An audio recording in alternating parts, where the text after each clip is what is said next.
36 సంవత్సరాలుగా ఈ వృత్తిలో ఉన్నారు.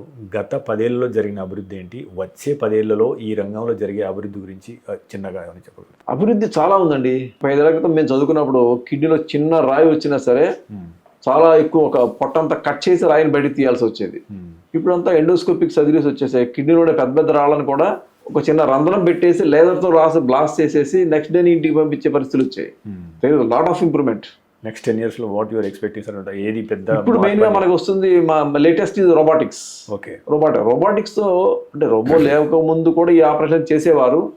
రోబో రావడం వల్ల కొన్ని క్లిష్టమైన ఆపరేషన్లు చేయడం ఈజీ అయిందనమాట. అన్నిటికీ రోబో ఉపయోగం లేదు. కొన్ని ఆపరేషన్లకి లైక్ యూరాలజీలో ప్రాస్టేట్లో క్యాన్సర్ వచ్చే అవకాశం ఉంటుంది. అప్పుడు ఆ ప్రాస్టేట్ని తీసేయడానికి రాడికల్ ప్రాస్టేటెక్టమీ అంటారు. దానికి రోబో బాగా ఉపయోగపడుతుంది. అలాంటి అభివృద్ధి robo is a revolution now in any field, not only medical.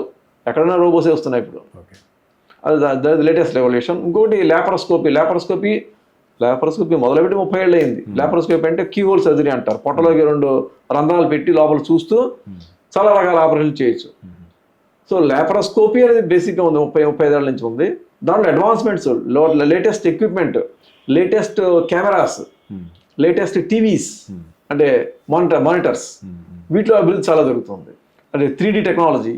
అంటే నెక్స్ట్ 10 yearsలో డయాలసిస్ లేకుండా కానీ లేదా కృత్రిమ మూత్రపిండాలు కానీ ఇటువంటి ఏమైనా వచ్చే అవకాశం ఉందా ఫీల్డ్లో? కృత్రిమ మూత్రం ఇంతవరకు ప్రాక్టికల్గా లేదండి.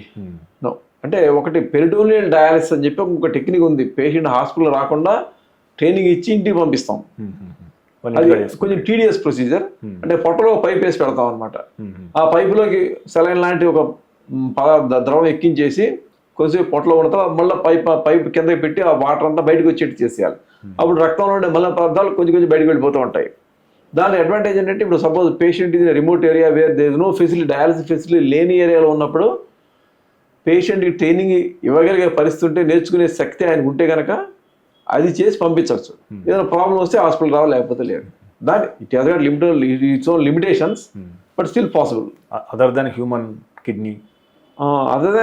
కిడ్నీ ట్రయల్స్ అయితే చేశారు కానీ ఇప్పటికే లేదండి. Rejection is the main problem. Rejection. Okay, ఇమ్మీడియట్గా బాడీ రిజెక్ట్ చేద్దాం.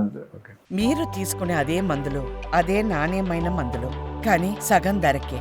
అవును, మెడ్ ప్లస్ బ్రాండ్స్ పై 50 to 80% తగ్గింపు.